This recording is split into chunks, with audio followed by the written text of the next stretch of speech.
Hello and welcome to my YouTube channel electronics classes, जहाँ हम discuss करेंगे semiconductor physics के बारे में। सेमीकंडक्टर में आपको आने वाले टॉपिक में बताऊंगी क्या होता है।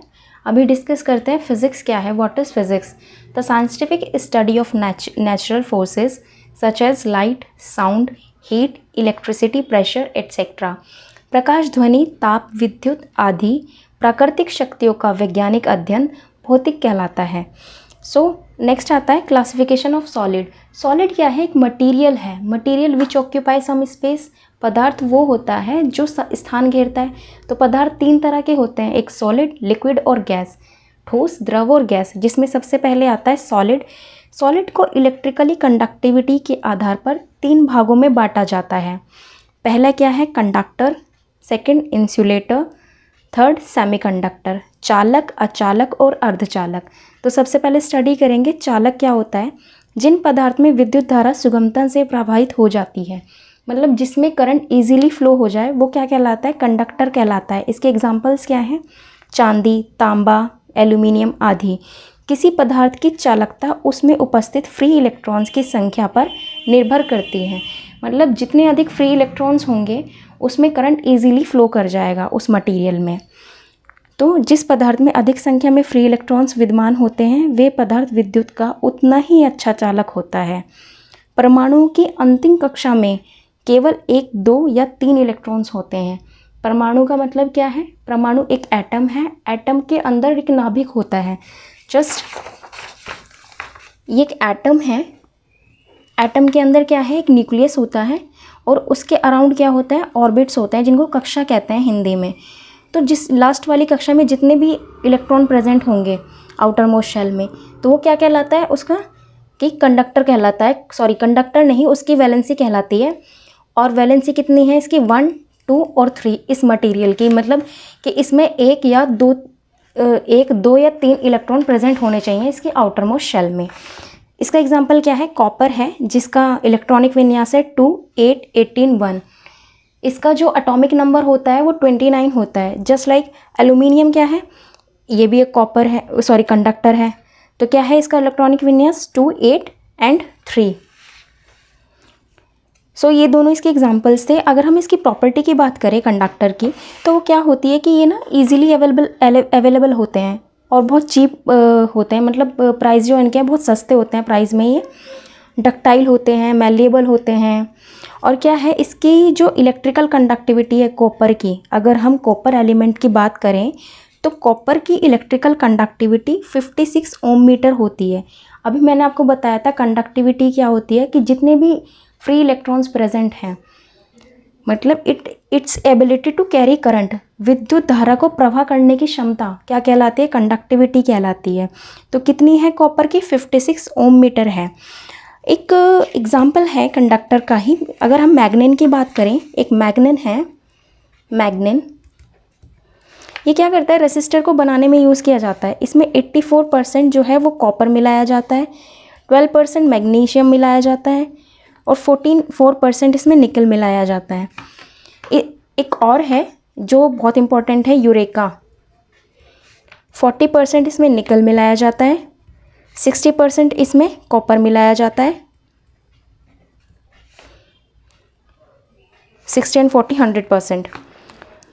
तो ये क्या है? रेसिस्टर बनाने में यूज़ किए जाता है कंडक्टर। नेक्स्ट आता है इंसुलेटर। इंसुलेटर अचालक, जिन पदार्थों में विद्युत धारा या तो प्रवाहित नहीं हो सकती अथवा अल्प मात्रा में कठिनाई से प्रवाहित हो सकती हैं, वे अचालक कहलाते हैं। इन पदार्थों में मुक्त इलेक्ट्रॉन, फ्री इलेक्ट्रॉन्स या तो होते ही नहीं हैं अथवा अत्यंत अल्प संख्या में विद्यमान होते हैं, जैसे रबर, कागज़, चीनी मिट्टी आदि। इंसुलेटर वो होते हैं जिसमें फ्री इलेक्ट्रॉन्स की जो क्वांटिटी है वो बहुत कम होती है या तो होते ही नहीं हैं। नेक्स्ट आता है सेमीकंडक्टर। सेमीकंडक्टर क्या होता है? अर्धचालक, जिन पदार्थों की चालकता का स्तर, मीन्स जो इनकी कंडक्टिविटी का लेवल जो है सेमीकंडक्टर का, वो कंडक्टर से तो ज़्यादा होती है, कंडक्टर से तो कम होती है इनकी कंडक्टिविटी, लेकिन इंसुलेटर से ज़्यादा होती है। और अभी मैंने पीछे आपको बताया कि कंडक्टिविटी क्या है? The capacity to carry current. Current को कैरी करने की कैपेसिटी क्या कहलाती है? कंडक्टिविटी कहलाती है। चालकों एवं अचालकों के मध्य होता है। वे अर्धचालक कहलाते हैं। इन पदार्थों के परमाणुओं की अंतिम कक्षा में 4 इलेक्ट्रॉन्स होते हैं। मैंने अभी बताया था outermost shell. Outermost shell में कितने इलेक्ट्रॉन्स होते हैं? 4 इलेक्ट्रॉन्स होते हैं। इसके एग्जांपल्स क्या हैं?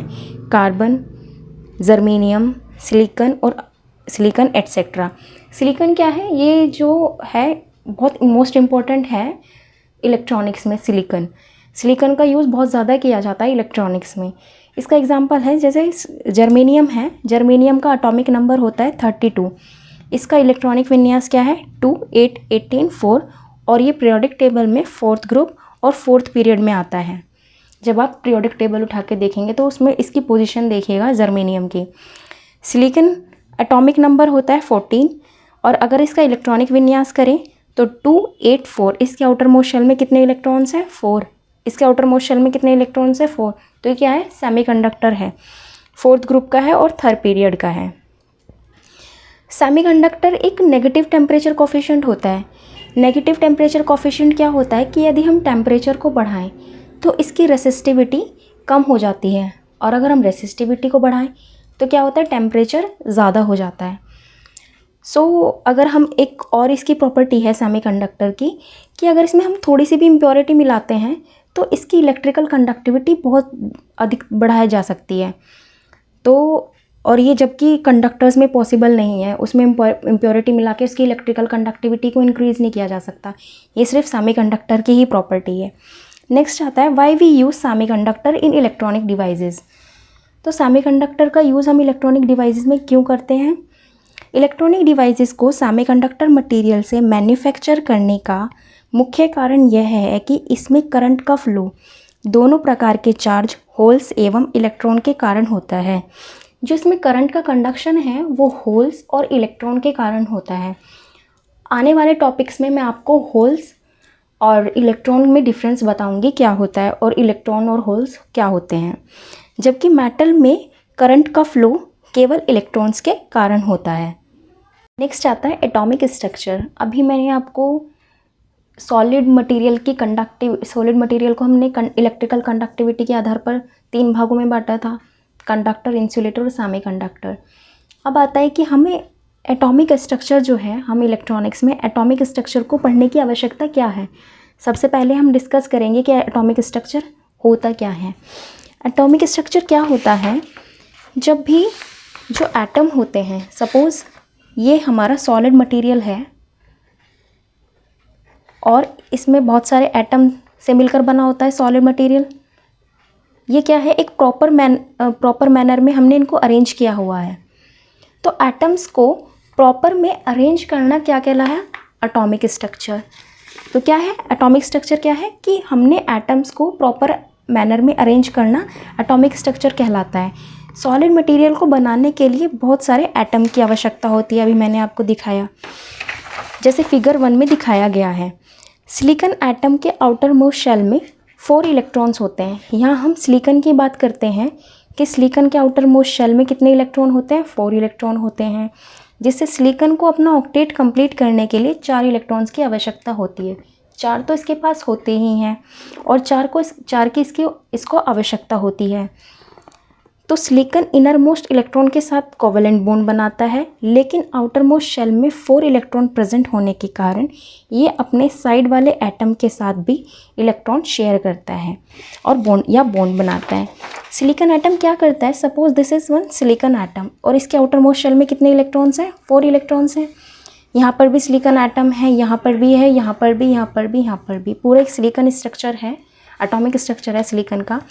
तो ये क्या करता है? 4 तो इसके पास ऑलरेडी होते ही हैं, लेकिन 4 ये क्या करता है? 1 2 3 एंड 4 यहाँ पर जो सिलिकॉन एटम होगा और यहाँ पर जो सिलिकॉन एटम होगा, तो वो क्या करेगा? 4 तो इसके पास ऑलरेडी है ही, ये दो इलेक्ट्रॉन की शेयरिंग करेगा, जिसे हम क्या कहते हैं? कोवेलेंट बॉन्ड कहते हैं। कोवेलेंट बॉन्ड कहते हैं संयोजिक बंध कि mutual interaction between the 2 electrons क्या कहलाया आपका? कोवेलेंट बॉन्ड, कि दो इलेक्ट्रॉन की शेयरिंग करता है ये। ये तो था सिलिकॉन का एटॉमिक स्ट्रक्चर। अच्छा, इसको नीड क्या है पढ़ने की आवश्यकता क्यों है एटॉमिक स्ट्रक्चर को? इसलिए पढ़ते हैं हम इसको।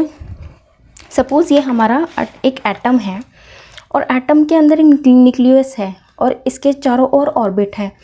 तो एटम के अंदर तो हम देखते हैं यहाँ पर प्रोटॉन प्रेजेंट होते हैं और इसके चारों ओर क्या होते हैं, इलेक्ट्रॉन रिवॉल्व करते हैं। तो जो इलेक्ट्रॉन हैं, इलेक्ट्रॉन की पोजीशंस को जानने के लिए एक तो एटॉमिक स्ट्रक्चर को स्टडी करते हैं हम। दूसरी बात कि इसमें जो ये जो हमारी ऑर्बिट्स हैं, जितना ऑर्बिट का साइज़ होगा उतना ही एनर्जी कम होगी, जितना ऑर्बिट बड़ा होगा उतनी ही एनर्जी ज़्यादा होगी। मींस जो एनर्जी है इसके रेडियस पे डिपेंड करती है।